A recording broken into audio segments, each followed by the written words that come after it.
बच्चों, आज हम लोग अपना पाठ 14 मीरा के पद का प्रथम भाग पढ़ेंगे।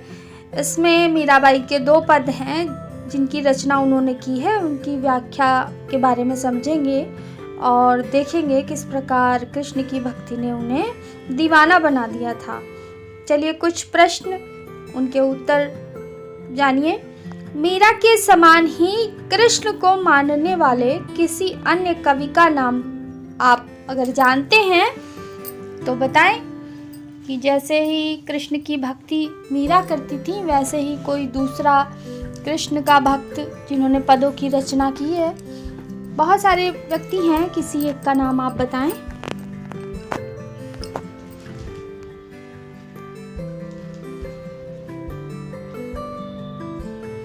मीराबाई का जन्म कहाँ हुआ था, आप इसके बारे में भी जानकारी करें कि मीराबाई का जन्म कहाँ हुआ था।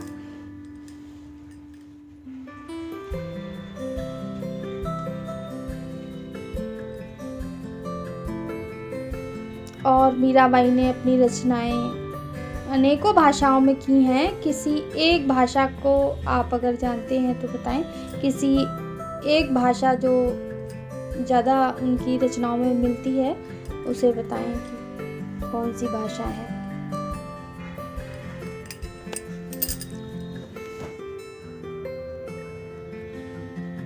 क्या आप मीराबाई के पति का नाम जानते हैं?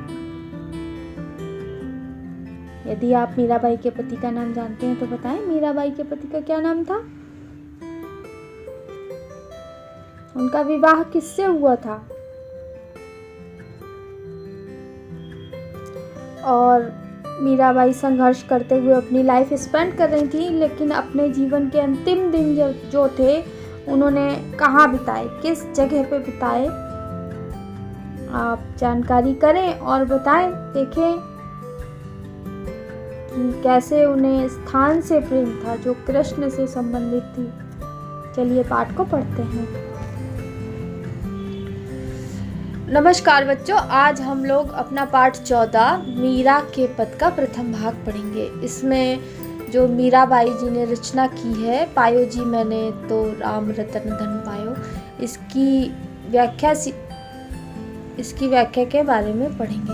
आप मीराबाई के बारे में जानते ही हैं कि मीराबाई जो है उनको कृष्ण से बहुत ही लगाव था। कृष्ण से उन्हें असीम प्रेम था और जिसके कारण उन्हें किसी भी चीज़ की चिंता नहीं रहती थी। घर परिवार, दीन दुनिया, समाज, कभी भी उन्होंने उसकी चिंता नहीं की। हमेशा कृष्ण भक्ति में, कृष्ण के प्रेम में वो हमेशा ही लीन थी।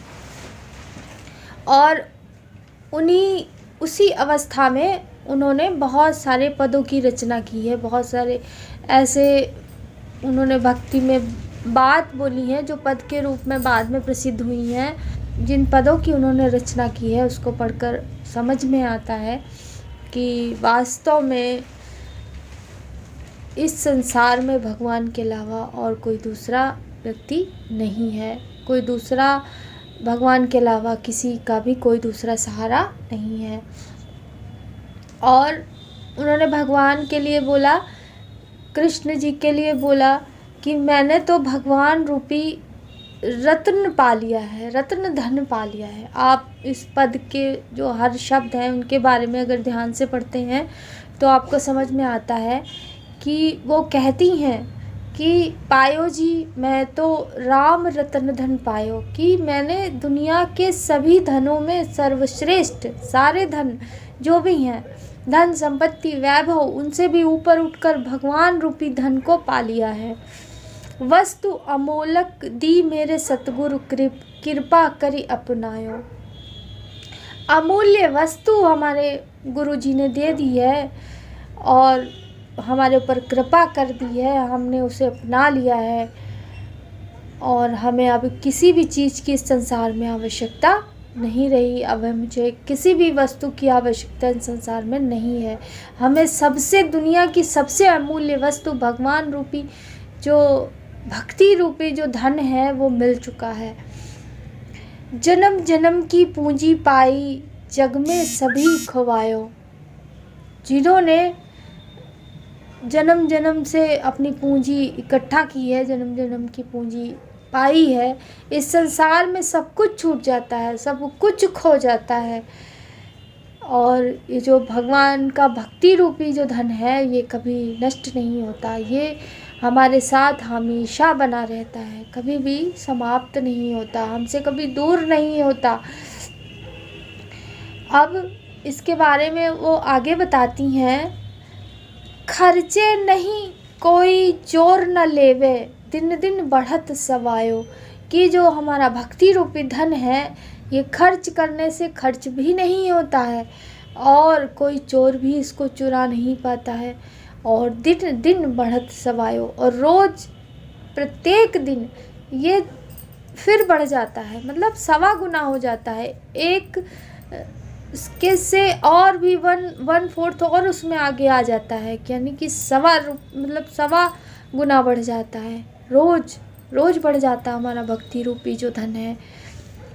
संत की नाव खेवटिया सतगुरु, सत की नाव खेवटिया सतगुरु, मतलब सच्चाई की जो हमारी नाव है, इसको खेने वाला, इसको चलाने वाला हमारा जो गुरु जी है, सतगुरु हैं, हमारे भगवान जी हैं। भव सागर तर आयो, और भव सागर का मतलब ये संसार रूपी जो हमारी संसार रूपी जो सागर है, इसमें जो हम नौका रूपी हम लोग हैं, ये तर जाते हैं यदि हमारे पास सच्चाई की नाव है। और जो उसको चलाने वाले हैं वो सतगुरु हैं, मतलब सच्चाई की रास्ता दिखाने वाले गुरु जी हैं, तो हम इस संसार में कभी भी धोखा नहीं खा सकते और इस संसार से आसानी से पार चले जाएंगे, कभी भी हमें कष्ट नहीं आएगा, कभी भी परेशानी नहीं होगी। मीरा के प्रभु गिरधर नागर, हरख हरख जस गायो, और मीरा जी कहती हैं उनके गिरधर नागर प्रभु हैं और खुशी होके उनकी जो जस है, उनका जो यश है वो गा रही हैं और उन्हें किसी भी चीज़ की चिंता नहीं है। और पायो जी मैंने तो राम रतन धन पायो, हमने जो है भगवान रूपी धन पा लिया है, हमें किसी भी चीज़ की यहाँ पे आवश्यकता नहीं है। आप वो इतना अपनी भक्ति की पराकाष्ठा थी उनके सामने और वो उसमें इतना मग्न थी, उन्हें किसी भी चीज़ की चिंता नहीं थी और वो बार बार यही कहती थी कि हमने जो भक्ति रूपी धन है, राम रतन धन है, वो पा लिया है, जो सारे धनों में श्रेष्ठ है, दुनिया के सभी चीज़ों में श्रेष्ठ है। अब हमें किसी भी चीज़ की कोई परवाह नहीं है और हमने अपने जन्मों की पूंजी पा ली है।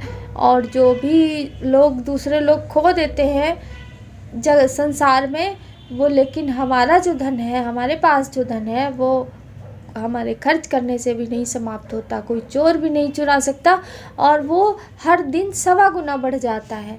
और हमारे पास सच्चाई की नाव है, हमारे जो गुरु जी हैं उसको खेने वाले चलाने वाले वो सतगुरु हैं, वो हमें सच्चाई की रास्ता बताते हैं। हम इस संसार के भवसागर से तर गए हैं, तर जाएंगे। और हमारे जो प्रभु जी हैं गिरधर नागर भगवान कृष्ण को बोला जाता है गिरधर। उन्होंने वो जो एक बार वृंदावन में बाढ़ आ गई थी तो उन्होंने गोवर्धन पर्वत को उठा लिया था, तभी से उनका नाम गिरधर है। गिर का मतलब पर्वत, धर को मतलब धारण करने वाला। तो मीराबाई कहती हैं कि उनके प्रभु जी जो हैं वो भगवान कृष्ण हैं और वो खुश होकर उनका यश कीर्ति का गायन कर रही हैं और उन्हें किसी भी चीज़ की दुनिया में फिक्र नहीं है, चिंता नहीं है। इस प्रकार आप जितनी भी अधिक व्याख्या कर सकते हैं कर लीजिए, क्योंकि पद में अन्य अर्थ भी हो सकते हैं, निकलते हैं कि यहाँ पे जो इसका प्रमुख अर्थ है वो तो आपको समझ में आ गया।